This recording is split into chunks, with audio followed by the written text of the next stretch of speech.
Have you ever been in a situation where you really wanted to get closer to a woman, to connect on a deeper, more intimate level, but didn't know how to bring it up? What if I told you there's a way to ask for that connection in a way that works, and also lines up with the timeless ideas of Stoicism? Today we're diving into a simple psychological approach that can completely change how you think about intimacy. Plus, it'll help you feel more confident, steady, and in control of your emotions. Picture this. You're sitting with a woman you've been dating for a while. There's a strong bond, and you feel ready to take things to the next level. But instead of feeling sure of yourself, you're nervous. You're worried about what to say. What if she says no? What if she pulls away?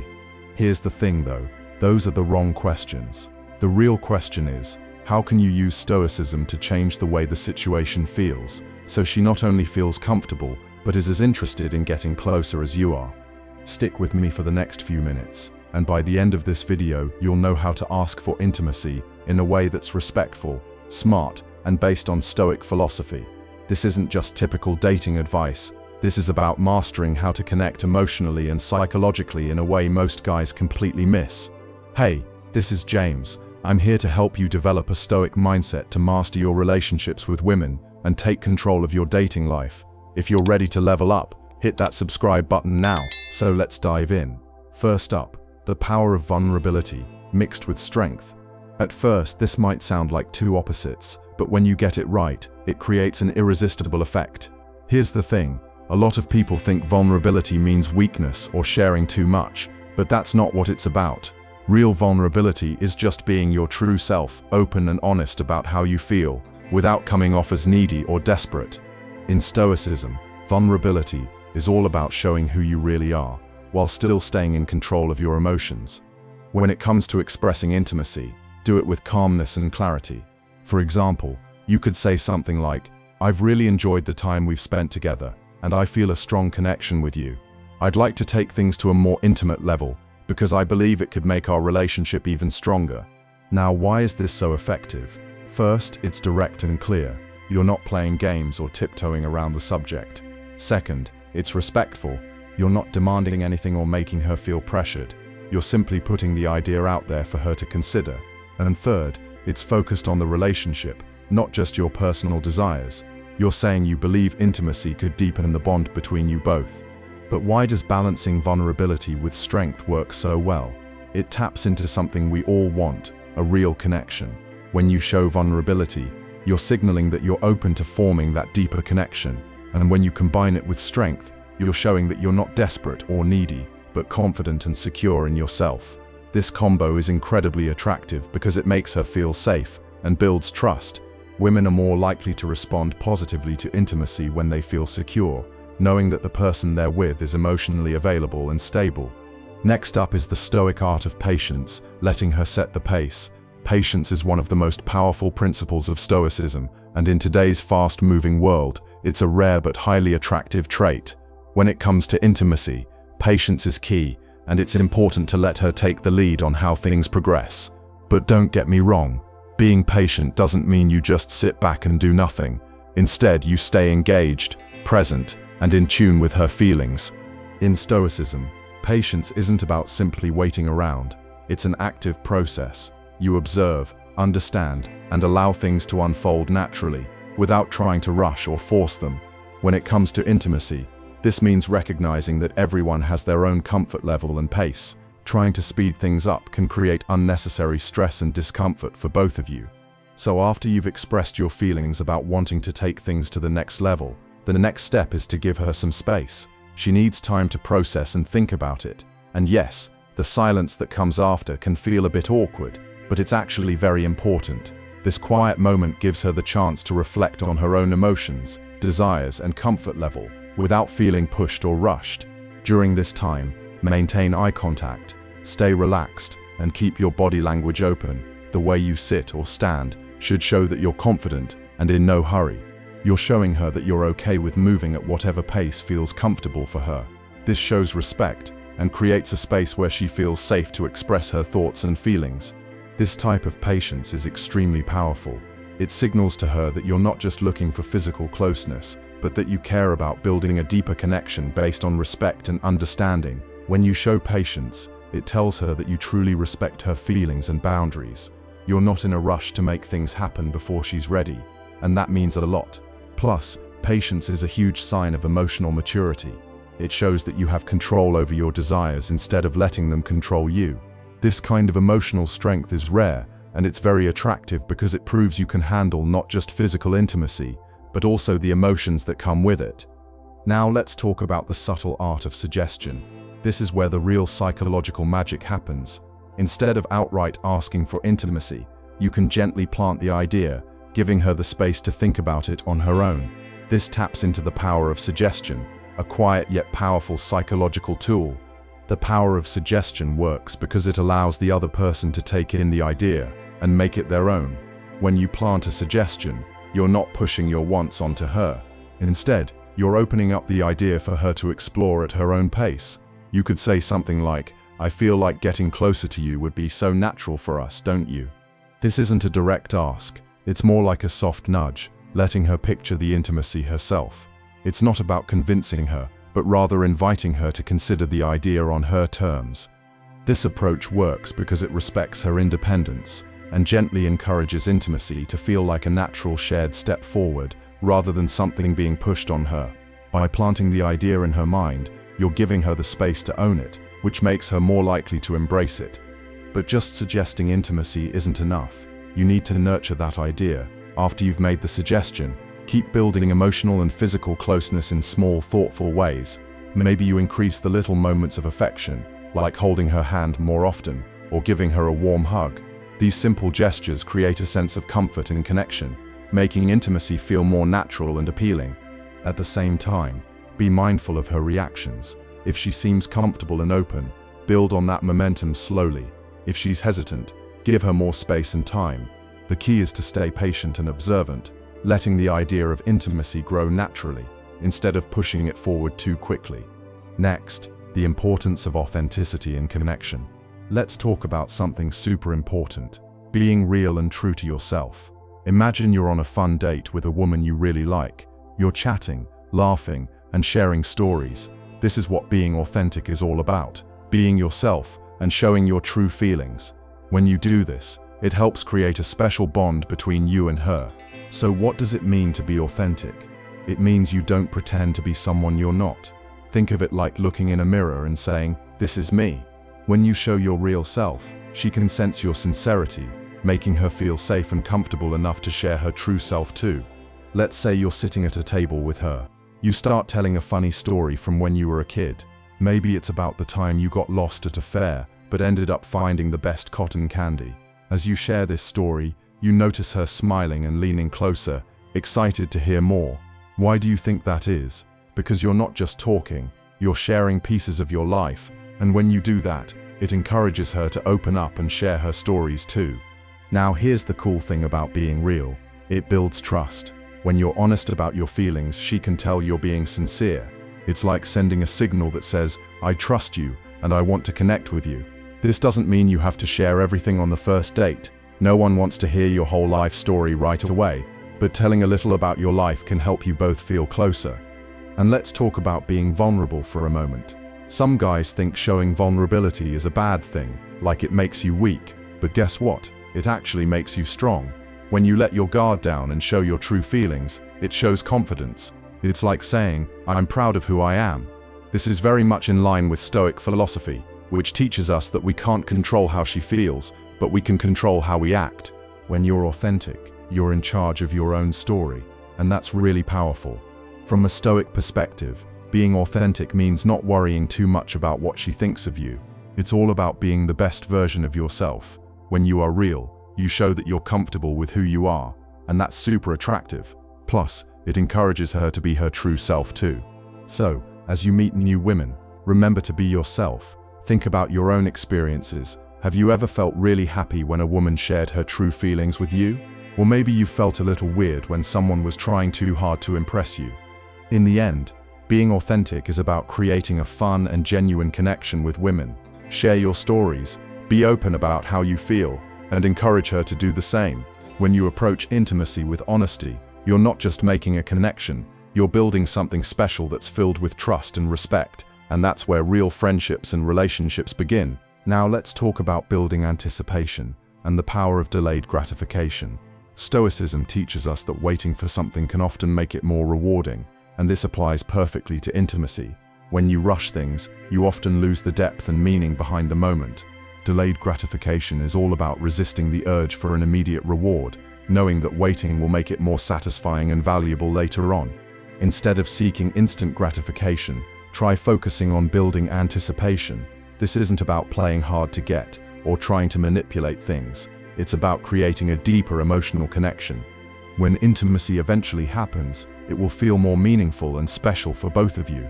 To build this anticipation, focus on creating memorable experiences that strengthen your bond. Have deep conversations, share personal stories, or spend time doing things you both love. These shared experiences will help you connect on a deeper level, making the eventual intimacy feel richer and more fulfilling than it would if rushed. Another way to build anticipation is through small, subtle touches. For example, you can hold hands more often, give gentle hugs, or sit closer to her when you're together. These simple gestures help create a sense of closeness and connection, without rushing into anything physical. The secret to delayed gratification is realizing that the journey is just as important as the destination. By taking your time and focusing on building a strong emotional foundation, you ensure that the eventual intimacy will feel more rewarding and meaningful. Not only will this make the physical connection more special, but it will also strengthen your relationship as a whole. Plus, having the patience to wait shows self-control and emotional maturity. It proves that you're not just focused on instant physical pleasure, but on creating something deeper and lasting. This level of self-discipline is highly attractive, because it shows that you're interested in more than just the physical side of things. You're focused on building a genuine, meaningful bond. Alright, before we jump back in, if you're finding this helpful, hit that like button. It helps YouTube share this with more men who need it, and it keeps the content coming. It's quick, free, and it makes a real difference. Thanks, let's get back to it. Next, let's talk about emotional intelligence, which is key to any strong relationship, especially when it comes to intimacy. Stoicism encourages us to be in tune with our own emotions, but just as important is being aware of how others feel. Emotional intelligence is all about recognizing, understanding, and managing both your own feelings and the emotions of those around you. When you're spending time with her, pay close attention to her body language, her tone of voice, and the little signals she might be sending. These subtle cues can tell you a lot about how she's feeling and help you respond in the most thoughtful and caring way. For example, if she seems unsure or uncomfortable, it's important to acknowledge that and give her the space to share what she's feeling. You could say something like, "I notice you're a bit quiet. How are you feeling about what we're talking about?" This shows that you're not just thinking about what you want, but you're tuned in to how she's feeling. Women appreciate someone who is thoughtful and genuinely cares about their comfort and well-being. This level of emotional intelligence is pretty rare, and it's very attractive. But it's not just about noticing her feelings. It's about how you react to them. If she seems hesitant, don't try to push or convince her. Instead, acknowledge her feelings and make it clear that you respect her boundaries. You could say, "I get it if you're not ready, and I really want you to feel comfortable. Let's take things at a pace that works for you." Responding like this shows you're not only focused on your own desires, but are truly thinking about her needs and comfort, which is a key part of Stoic philosophy. Being emotionally intelligent also means staying aware of your own feelings and how they influence your behavior. For example, if you start feeling nervous or impatient, take a moment to pause and think before saying anything. This kind of self-awareness helps you stay calm and in control of your actions, rather than letting emotions take over. Next, understanding boundaries and consent. Let's talk about something really important: understanding boundaries and consent. When you're spending time with a woman you're interested in, it's crucial to respect her boundaries. Boundaries are like invisible lines that help both of you understand what feels okay and what doesn't. Everyone has different boundaries based on their feelings and experiences, and it's essential to recognize that what feels comfortable for you may not be the same for her. Pay attention to how she reacts during your interactions. If she seems relaxed and engaged, that's a positive sign. However, if she appears uncomfortable, like fidgeting or avoiding eye contact, those are indications that she might not be ready for intimacy. Instead of pushing ahead, it's better to check in and ask how she feels about your connection. You can say something like, "I really enjoy our time together, How do you feel about it? This shows that you care about her feelings and creates space for an open conversation. Consent means getting clear agreement from her before moving forward. It's not just about physical intimacy, it's also about emotional closeness. Just because there's a connection doesn't mean she's automatically ready to take things further. Always ask for her consent and ensure she feels comfortable. A simple question like, "Would you be okay with us getting closer?" shows respect for her autonomy. From a Stoic viewpoint, understanding boundaries and consent reflects emotional control and respect for others. While you can't control her reactions, you can control how you respond.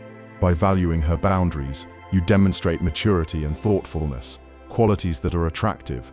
In moments of rejection or hesitation, Stoicism encourages you to remain calm. If she isn't ready to move forward, accept it without frustration. This mindset allows you to focus on the relationship's journey rather than just the outcome. Respecting boundaries and seeking consent builds trust. This trust is vital for any healthy relationship. The more you communicate openly about what feels good and what doesn't, the stronger your connection can become. You show her that you value her feelings and view her as an equal partner. As you explore dating and intimacy, keep in mind the importance of boundaries and consent. Approach each interaction with a genuine heart and an open mind. When you do this, the connections you build will be stronger and more meaningful, as relationships are built on understanding, respect, and a shared bond. Next, the role of self-control, being in charge of your desires. Self-control is a key part of Stoicism, and it plays a huge role when it comes to intimacy. Being in control of your desires doesn't mean you have to hide or ignore them. Instead, it means not letting them take over your actions or cloud your judgment. When you approach someone about intimacy, it's important to come from a place of calm and control. This means you're not acting out of lust or desperation, but from a real desire for a deeper connection. Women can tell when a man is in control of himself, and it's a quality that earns respect and trust. Self-control, in the context of intimacy, means finding a balance between expressing what you want and being mindful of her comfort. For example, if you start feeling impatient or frustrated because things aren't moving as fast as you'd like, take a moment to step back and think about the bigger picture. Intimacy isn't just about being close physically, it's about building emotional trust, connection, and mutual respect. By practicing self-control, you show that you're not only focused on instant gratification, but that you care about building something real and meaningful. It also means handling things like rejection, or a slower pace with grace. If things don't go as you expected, or if she's not ready yet, your ability to stay calm and understanding will truly make you stand out. This is where Stoic philosophy really shines. You're not fixated on the outcome, and your peace of mind doesn't depend on how she responds. By practicing self-control, you show that your self-worth comes from within, and that you're capable of handling the emotional layers that intimacy can bring. This kind of maturity isn't just attractive, it's crucial for building a healthy, meaningful relationship. Next, communicating value, the importance of mutual respect and growth. When it comes to intimacy, it's important to show that you see it as something that can benefit both of you, not just something you want for yourself. It's about what you both can share together. You might express something like, "I think growing closer could bring us more happiness and understanding." It's not just about physical closeness, but about growing together emotionally and spiritually. This shifts the focus from simply physical pleasure to a connection built on mutual respect and personal growth. It shows that you value her as a person and see intimacy as part of a larger, more meaningful journey. You're not just focused on what you want, but also on what you can both experience and achieve together. This way of communicating shows her that you're thinking long-term and that you care about her growth and well-being as much as your own. In Stoicism, relationships are about more than just individual gains. They're about contributing to something greater. When you approach intimacy as a shared experience that helps both of you grow, you show a level of maturity and depth that's rare, and it's something that naturally draws people in. Next, the Stoic perspective on rejection, handling it with grace. Let's talk about rejection, because let's face it, it's always a possibility when discussing intimacy. From a Stoic viewpoint, rejection is just another event. It doesn't define who you are or the value of your relationship. If she isn't ready or doesn't feel the same way, it's important to accept that calmly and respectfully. You could say something like, "I respect your feelings and appreciate your honesty. I'm glad we can talk about this openly." Responding this way shows emotional maturity and strength, qualities that are naturally attractive. Stoicism teaches us that while we can't control how others react, we always have control over how we respond. By handling rejection with dignity, you reaffirm your own self-worth and show that you're not shaken by the outcome. Rejection isn't the end of the story, it's just part of the bigger journey. Accepting it with grace shows that you're not overly attached to the outcome and that you have confidence in your own value. This kind of emotional resilience is rare and powerful because it shows you can navigate the ups and downs of a relationship with poise and understanding. To wrap things up, let's quickly go over the main points about asking for intimacy from a woman through the lens of Stoicism. It's all about being self-aware, patient, and respecting both her feelings and your own. When you talk about intimacy, do it with a mix of vulnerability and strength. Use gentle psychological cues and embrace the principles of Stoicism, which will help you handle this sensitive topic with confidence and grace. Remember, true Stoicism in love isn't about hiding your feelings or desires, it's about mastering them. Think of intimacy as a shared adventure, where both partners feel valued, respected, and understood. As you apply these ideas, you'll notice not just an improvement in how you approach intimacy, but also in your emotional resilience and your connections with others. That's the magic of Stoicism. It's a philosophy that when woven into relationships can lead to deeper, more meaningful bonds. Now I'm really curious to hear from you. Have you ever used calm, grounded energy to create that deeper connection instead of chasing or forcing it? Drop a comment and tell me your take. And if you truly understood the psychology behind this, comment calm power below so I know you're part of that small group of men who get it. I read every single one. And if you want to keep learning how to attract women effortlessly, not through words but through presence, then click on the video that's on your screen right now. 10 best compliments to give women. Do this to get women to like you. It's the perfect next step to go even deeper into this mindset. Don't forget to hit that like button if this helped you see things differently, and subscribe for more lessons on Stoicism, attraction, and masculine presence.